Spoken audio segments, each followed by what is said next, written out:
I only showed up for the coffee. The flyer said, job match, scan fair. One scan, one destiny. There was a QR code, a sparkly logo, and the promise of free espresso and maybe a hoodie. And listen, I'm not proud, but I haven't turned down free caffeine since college. So I rolled in around 11 a.m. wearing my nicest clean t-shirt, black, slightly oversized, no visible stains, and told the chipper intern at the front desk that I was career curious.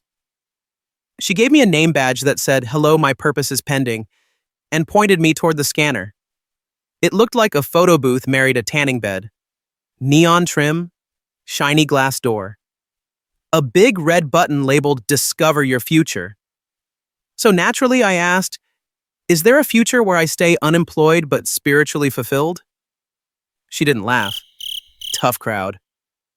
I stepped in, the machine made a bunch of boops and zaps, and 23 seconds later the door slid open with a cheerful ding and a little printout that said, Match found. Position, intergalactic conflict resolution specialist. Location, off-planet. Start date, immediate. Dress code, ambiguous. I blinked. Is this like a joke? I asked the intern. She looked at the paper, blinked, then whispered, "Oh no." Before I could ask what that meant, a glowing orb descended from the ceiling, scanned my face, and politely said, "Please remain calm. Transportation begins in 30 seconds."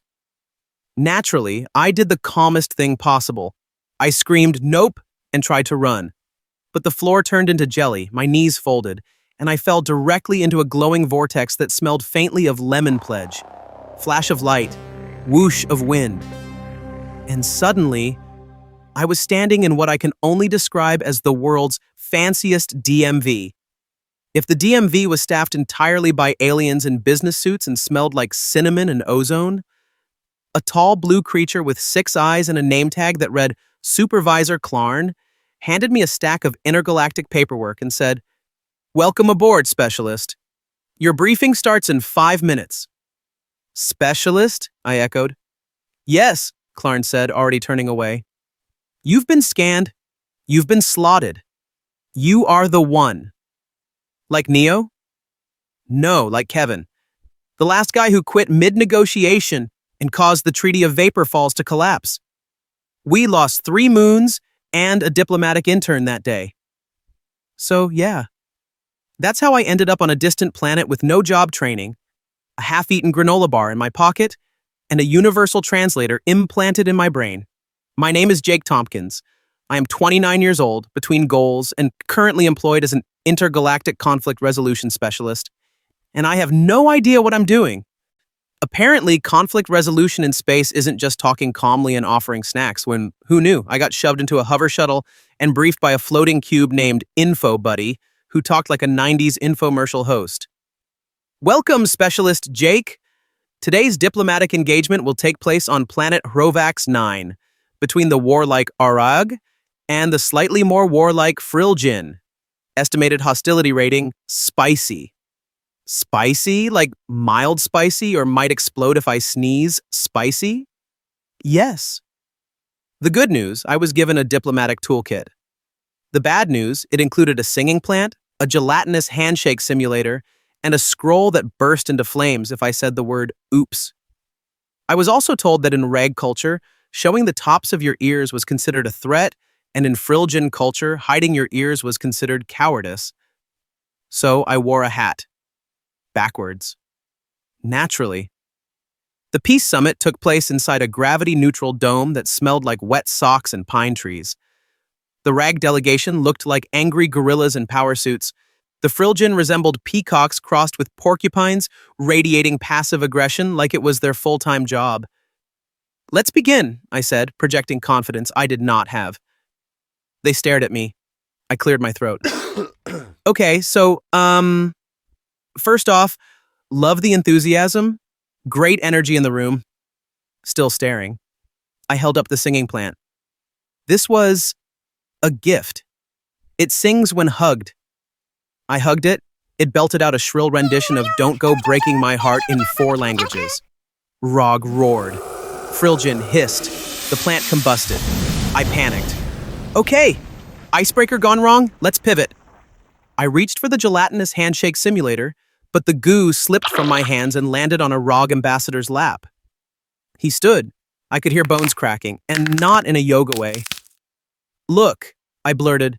"This isn't going how I imagined, but back on Earth when people fight, we usually have tacos and talk about our childhood trauma. So, anyone want to try that?" There was silence. Then, bizarrely, one of the Frilljin nodded slowly and said, "My father never told me I did a good job." A ROG ambassador muttered, "Mine too." And just like that, the tension broke. Someone passed around a snack that tasted like spicy peanut butter and regret. They started talking. Not yelling, talking. And I just sat there nodding, occasionally saying things like, powerful, and so true. An hour later, they signed a tentative ceasefire agreement written in laser ink on what I think was edible paper. I found that out the hard way. Back on the shuttle, InfoBuddy floated beside me. "Congratulations, Specialist Jake. Conflict level, reduced by 47%, cultural respect, questionable. Outcome, surprisingly favorable." "See," I said, kicking my feet up, "diplomacy is just vibes and snacks." Then the cube beeped. "New assignment incoming. Destination, Vorga 3. Mission, prevent planetary breakup caused by love triangle between 3 sentient volcanoes." I stared at it. Cool, cool, cool. Totally normal Tuesday. 3 weeks in, and I'd somehow resolved 5 diplomatic standoffs, only 2 of which ended in mild explosions. I still had no idea what I was doing, but that didn't stop the galaxy from falling in love with me. Apparently, someone had been streaming my missions. InfoBuddy, the little narc, and they'd gone viral on something called SpaceNet Pulse. Think TikTok meets the UN, but with more tentacles and fewer disclaimers. Clips of me hugging the singing plant, tripping into a jelly pit during a treaty signing, and calling a 9-armed ambassador bro were now set to lo-fi beats and reaction gifs of excited slime creatures. My accidental catchphrase? "Hey, we're all just trying our best, right?" They printed it on shirts. Shirts I did not approve. The Vorga 3 Volcano Triangle Summit was complicated. One volcano was jealous, the second passive-aggressive, and the third kept erupting every time I asked a personal question. So I tried what worked before, snacks and emotional honesty. "I get it," I told them. "I've dated 2 roommates. It didn't end well. One kept stealing my cereal, the other stole my Spotify login." The volcanoes rumbled in understanding. One murmured, "He never complimented my lava." Another sobbed molten tears. By the end of the session, they agreed to open their magma flow and explore emotional fusion therapy, whatever that means. And then came the interview. I was summoned to appear on Galactic Mornings with Gerlex and Susan. Gerlex was a psychic mist. Susan was a 4-eyed tabloid journalist who called me Space's soft boy diplomat. They asked me about my technique. I said, honestly, I mostly wing it and try not to die. Gerlex vibrated with laughter. So humble, so untrained, so relatable. I became a symbol, a meme, a walking contradiction in cargo shorts. Fan mail arrived in droves, holograms, edible bouquets, sentient stickers. Someone knitted me a scarf from cosmic thread that whispered affirmations when I wore it. One message stood out. It was from the Universal Peace Council. Specialist Jake Thompkins, your unorthodox methods have generated record-level diplomacy gains. We are pleased to announce your nomination as Galactic Peace Envoy of the Year. I spit out my space tea. Me, Jake, former sandwich artist, current human shrug emoji. But here's the thing. People kept listening to me. Not because I was smart or brave or credentialed, but because I showed up, stayed honest, and admitted when I had no clue what was happening. And somehow, that made me a leader. Wild. So, turns out there's a limit to how far charm and cluelessness will get you. I found it.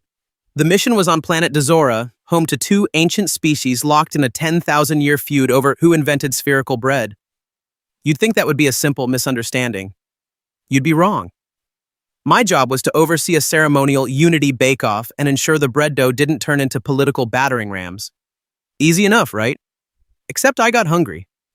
There were 3 tables, one with Dozoran flat loaves, one with Zeratian sky buns, and one with what looked like charred meatballs. I picked one up, sniffed it, tasted it, thought, hey, this one's good. Nice smoky aftertaste. It was a sacred relic, the sacred bread of infinite risen honor, one of a kind, not meant to be eaten, ever. I found this out when both delegations shrieked in spiritual horror and one of the sky bakers fainted into a vat of ceremonial butter. Oh no, I muttered, breadcrumbs still on my lip. My bad? By the time I got back to the shuttle, InfoBuddy was pulsing red. Alert! Diplomatic standing reduced by 73%. Universal memes trending under hashtag breadbiter. Treaty postponed indefinitely. And just like that, the galaxy turned. The fan videos became roast compilations. The interview requests dried up. And someone on SpaceNet Pulse deepfaked me eating an entire planet. I sat alone in the Galactic Peace Lounge, wearing my cosmic scarf of affirmations. It whispered, "You are valued," but it sounded more like, "You were valued." Supervisor Clarn stopped by.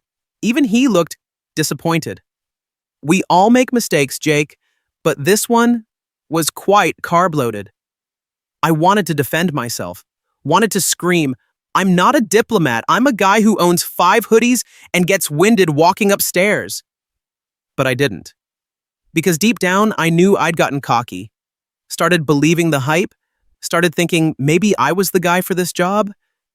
The galaxy disagreed. So I did the only thing I could. I made a sandwich, a real one, with real bread.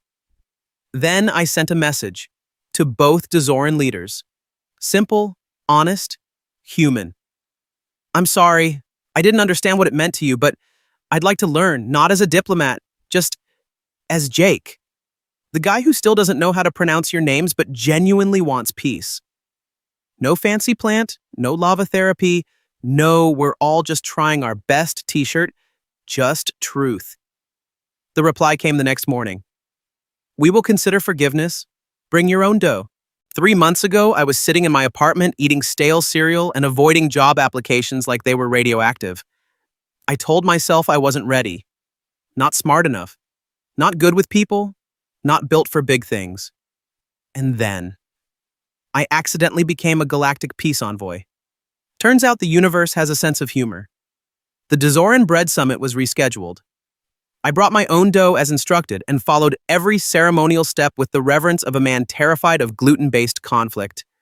I didn't lead the summit, I didn't fix everything, I just showed up, listened, and offered to be helpful in whatever way I could. That was enough. They signed the treaty. I got a standing ovation. One of the sky bakers gave me a little golden whisk as a thank you gift. I now keep it on my belt like a sidearm. And you know what? I still mess up. Last week, I bowed incorrectly to a jelly queen and knocked over a gravity table. Yesterday, I forgot a key phrase in Lupian and accidentally complimented someone's spleen. But I keep going. Because the truth is, I spent most of my life thinking I wasn't capable of much. I let that thought become my story, my excuse. Too late. Too unqualified. Too average. Like trying meant risking failure. And failure meant I didn't belong. But I was wrong. Trying is belonging. You don't have to be perfect to show up.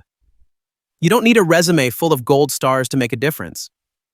Sometimes the only thing standing between you and your potential is a version of yourself who gave up before you even got started. So here I am, Jake Thompkins, human, former underachiever, galactic peace guy with a scarf that whispers, "You got this." And I'm still trying. I don't always get it right, but I try, and that's enough to change more than I ever imagined.